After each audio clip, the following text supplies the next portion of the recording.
எதனால் வருகிறது என்று ஒரு ஆராய்ச்சி நடத்தப்பட்டது. அதில் ஒவ்வொருவரும் ஒவ்வொரு விதமாக பதில் தந்திருந்தார்கள். ஒருவர் சொன்னார், நான் பணிபுரியும் அலுவலகத்தில் நான் கூறுவதை யாருமே கேட்பதில்லை. நான் ஒன்று சொன்னால் அவர்கள் ஒன்று செய்கிறார்கள், இதனால் கோபம் உடனே வந்துடுது என்றார்.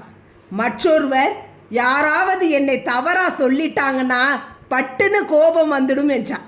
அடுத்தவர், நான் செய்யாததை செய்த மாதிரி சொல்லிட்டாங்கன்னா அவ்வளவுதான் அவங்க என்றார்.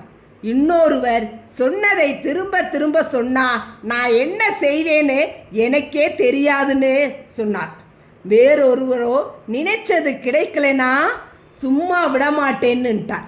இப்படி ஒவ்வொருவரும் தங்களுக்கு எதனால் கோபம் வருகிறது என்று கருத்து தெரிவித்தார்கள். இப்படி அடுத்தவர்கள் ஏதாவது செய்தால் அவர்களுக்கு கோபம் ஏற்படுமா? அது சரி, நீங்களே ஏதாவது தவறு செய்தால் உங்கள் மீது கோபப்படுவீர்களா என்றதற்கு, அது எப்படிங்க, நம்ம மேலேயே நம்ம கோபப்படுவோமா என்றார்கள். கோபம்னா என்ன?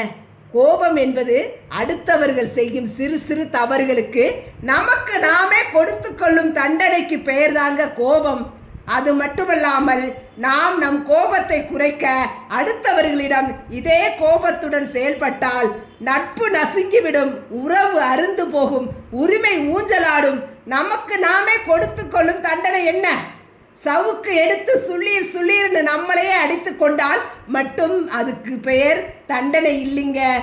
கோபம் ஏற்படுவதால் பதட்டம் உண்டாகிறது, அதாவது டென்ஷன். இதனால் நமது உடல் மனம் இரண்டுமே பாதிக்கப்படும். இந்த பாதிப்பால் நரம்பு தளர்ச்சி, இரத்த அழுத்தம், மன உளைச்சல், நடுக்கம் போன்ற உபாதைகள் உண்டாகும். இதை தடுக்க டாக்டரிடம் சென்று மாத்திரைகள் மருந்து வாங்கி சாப்பிடுவோம். இதே நிலை நீடித்தால் ஒரு மனநோயாளி போல் ஆகிவிடுவோம். இது பொய்யல்ல, இது சத்தியமான உண்மை. அன்பின் வேறொரு விதமான வெளிப்பாடுதான் கோபம்.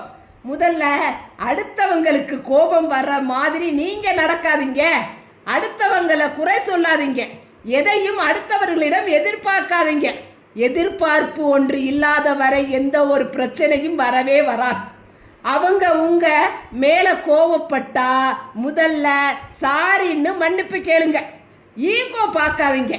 நீங்க கோபப்படுற மாதிரி அடுத்தவங்க நடந்து கொள்கிறார்கள் என்று வைத்துக் கொள்வோமே, முதல்ல ப்ளீஸ் என்ன கொஞ்சம் யோசிக்க விடுங்கன்னு அமைதியாயிடுங்க. யார் மேல தவறுன்னு சிந்திச்சு பாருங்க. கொஞ்ச நேரத்தில் எல்லாமே சரியாயிடும். அப்படி இல்லைன்னா அந்த இடத்தை விட்டு நகருங்க. தனியாக உட்கார்ந்து யோசிங்க. அடிக்கடி யாரிடம் கோபப்படுகிறீர்களோ அவர்களிடம் மனம் விட்டு சந்தோஷமா சிரிச்சு பேசுங்க. அடுத்தவர்களே தவறு செய்திருந்தால் கூட நீங்க நல்லது பண்ணுங்க. அடுத்தவங்க என்ன செஞ்சிட்டாங்கன்னு கோபப்படுறோம். என்ன நடந்துருச்சு பெருசா? என்னத்தை இழந்துட்டோம்?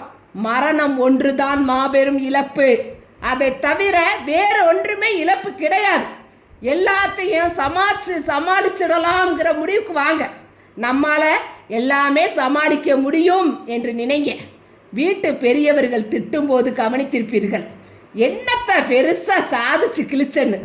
நாட்காட்டியில் உள்ள தேதியை பேப்பரை கிழிச்சால் மட்டும் போதாது. ஒவ்வொரு நாளும் தூங்க செல்லும் முன் இன்றைக்கு என்ன சாதிச்சோம்னு யோசிச்சுட்டு தூங்குங்க.